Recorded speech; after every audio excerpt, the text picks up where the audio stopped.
Halos 10 milyon o tinatayang 9.7 million pesos ng marijuana sa Camarines Sur, kumpiskado ng Kasurug Cops. PNP Bicol siniguro ang mapayapa at ligtas na pagbubukas sa eskwela ngayong Hunyo. At Police Regional Office 5 pumangalawa sa ranking at nakuha ang Program Review and Analysis Documentation Award Regional Office category, gayon din ang Program Review and Analysis Presentation Award Regional Office category, kung saan pumangatlo ito sa ginanap na Program Review and Analysis for calendar year 2024. Samantala, arestado ang isang high-value suspect sa Naga City kung saan mahigit 1 milyong halaga ng shabu kumpiskado. At para sa kabuoang bilang ng arestado para sa linggong ito, nasa mahigit 100 ang bilang mula sa magkaiba-ibang kaso ng krimen sa buong rehiyon. Halina't makibahagi sa transparent service ng ating Game Changer General. Ito ang ika-79 na linggo ng Weekline. Araw ng linggo, ika-15 ng Hunyo, maaga pa lang handa na si Police Brigadier General Dizon para sa kanyang regular na bicycle patrol sa lungsod ng Legazpi at munisipyo ng Daraga sa Albay. Sinundan ito ng pakikibahagi ng ating Game Changer General sa Katolikong Misa na tinawag na Solemnity of the Most Holy Trinity Mass sa Santo Niño Chapel sa loob ng Regional Headquarters. At kahit araw ng linggo, hindi pa rin pinalagpas ang ilang administratibong gawain para sa mabilisang implementasyon sa mga susunod na araw. Nagsagawa naman ng motorcycle patrol si Police Brigadier General Dizon kinahaponan kasama ng iba pa nating masisipag na Kasurug Cops patrollers. At nagtapos ang araw na ito para sa ating Regional Director sa pagbibigay niya ng oras para sa security coverage and police assistance sa pangalawang araw ng Bicol Local Hot Air Balloon and Music Festival 2025 sa Old Airport Washington Drive, Legazpi City, Albay. Samantala sa araw din ito nakumpiska ang halos 10 milyong pisong halaga ng marijuana. Patunay ito ng agresibong kampanya laban sa illegal na droga ng pulis sa Rehiyon 5. Lunes, ika-16 ng Hunyo, pinangunahan muli ng ating Game Changer General ang traditional Monday flag racing and awarding ceremony sa Pro 5 Grandstand. Sinundan ito ng pagiging bahagi niya sa isinagawang signing of the Memorandum of Agreement sa pagitan ng Pro 5 at ng PNP OLC Foundation Incorporated Pro 5 Chapter para sa mga kasalukuyang proyekto nito na malaking bagay upang maiangat ang ugnayang mamamayan at pulisya sa buong rehiyon. Ginanap ang nabanggit na aktibidad sa Tanglaw Diwa Recreational Park sa loob ng Pro 5 Headquarters. Samantala, tuloy pa rin ang pagbibigay ng security coverage and police assistance ni Police Brigadier General Dizon sa pangatlong araw ng Bicol Local Hot Air Balloon and Music Festival 2025. Hindi din mawawala ang ilang administratibong gawain at tuloy naman sa pagsasagawa ng motorcycle patrol bago matapos ang araw na ito ng Lunes. Martes, ika-17 ng Hunyo, pagkatapos ng maagang bicycle patrol, nakiisa si Police Brigadier General Dizon sa tinawag na RMDU 5 Serbisyong Pangkalusugan Father's Day Edition sa Pro 5 Sandigan Park sa loob ng Campo Ola. Ito ay pasasalamat hindi lamang bilang mga pulis, kundi bilang matitibay na pundasyon ng tahanan na kayang isakripisyo ang buhay, hindi lamang para sa bansa, kundi lalo na para sa kani-kanilang pamilya.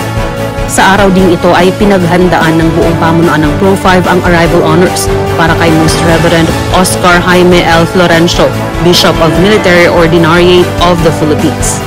Pinangunahan ni Bishop Florencio ang rite of dedication of a church and altar, gayon din ang Sacrament of Confirmation Mass kung saan umabot sa 60 kataong pulis at sibilyan ang nakumpirmahan sa nabanggit na sagradong seremonya sa Santo Niño Chapel sa loob ng Pro 5 Headquarters. May mga tinapos namang administratibong gawain ng ating Regional Director bago muling umarangkada sa kanyang palagiang motorcycle patrol sa lungsod ng Legazpi at munisipyo ng Daraga sa Albay. Samantala noong ika-18 ng Hunyo, Miyerkules, pagkatapos ng maagang pagpapatrolya sa pamamagitan ng bicycle patrol, pinaunlakan ng ating Regional Director ang exit call ni Police Captain Paula Bianca Alhambra Bawi. Gayon din ang pagbisita ni Attorney Eugene C. Virgo, ang Branch Manager ng Government Service Insurance System, Legazpi Branch, para sa pakay nitong mabigay ang insurance claims check kaugnay ng dalawang malalakas na bagyong tumama sa Bicol noong nagdaang taon. Pinaunlakan na rin ni Police Brigadier General Dizon ang exit call ni Police Colonel Joe Wilson J. Dinamarca, ang outgoing chief ng PNP DEG SOU 5. Samantala, kabilang sa mga kaganapan sa araw na ito ay ang arrival honors kay Police Brigadier General Benjamin D.L. Sembrano, ang direktor ng PNP Forensic Group, para sa isang official activity. Virtually present din si Police Brigadier General Dizon sa ginanap na 4th National Joint Peace and Security Coordinating Center meeting, kung saan pinangunahan ito ng mga namumuno ng iba't ibang sangay ng ahensya. Una na dito ay ang ating hepe ng Pambansang Pulisya ng Pilipinas na si Police General Nicolas D. Torre III, General Romeo S. Bronner Jr., Chief of Staff, Armed Forces of the Philippines, at si Admiral Ronnie Hale L. Gavan, ang Commandant ng Philippine Coast Guard.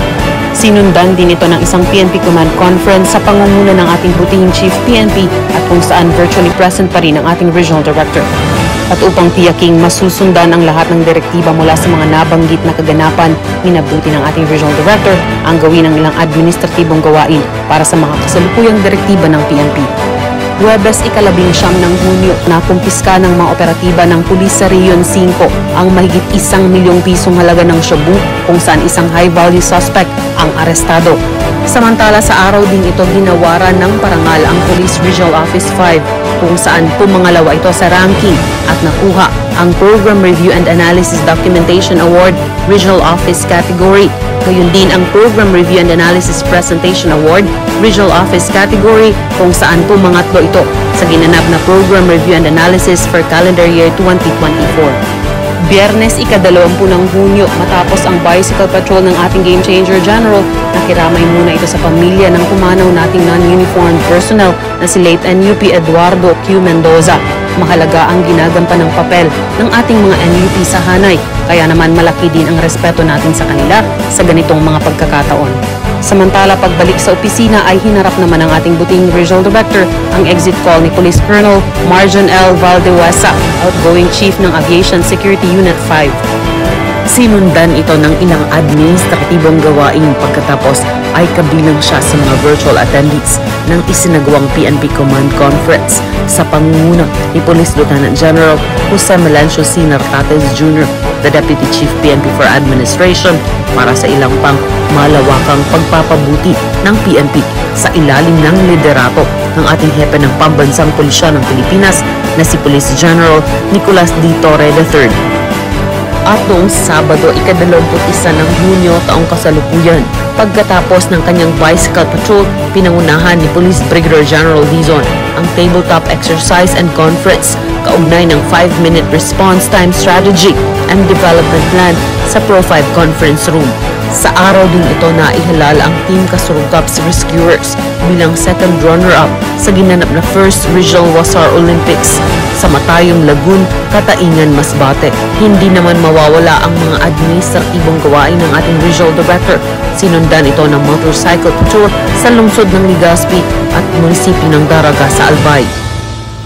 At sa mga operasyong naisagawa sa buong linggo mula ika-15 hanggang ika-21 ng Hunyo taong kasalukuyan, umabot sa mahigit 12 milyong pisong halaga ng iligal na droga ang nakumpiska ng mga operatiba ng Pulis sa Region 5 na nagresulta sa pagkakaaresto ng 35 suspects mula sa 34 na ginawang operasyon.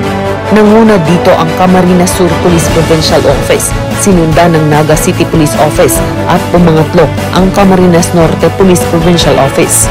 Sa kampanya kontra illegal gambling, inaresto ang 26 na suspects mula sa ginawang siyam na operasyon. May 3 operasyong na isagawa naman sa kampanya kontra loose firearms, habang 5 suspects ang huli sa kampanya kontra illegal fishing mula sa 3 ginawang operasyon at pagkakakumpiska ng mahigit 100,000 pisong halaga ng mga kagamitan. Huli naman ang 3 suspects sa kampanya kontra illegal logging na nagresulta sa pagkakakumpiska ng mahigit 10,000 pisong halaga ng mga lumbers at flitches. Samantala, umabot sa 110 most wanted persons ang inaresto sa buong Kabikulan sa nakalipas na linggo, habang 9 ang sumuko at 3 ang arestado sa mas pinagtibay na mga hakbang kontra insurhensya. At hanggang sa susunod na linggo ng transparent service ng ating Game Changer General, basta't kay Police Brigadier General Andre Perez Dizon, serbisyo ay damang-dama, serbisyo ay uunahin ka at ipapatupad ang serbisyong APD approachable, presentable, and dependable Kasurugaps.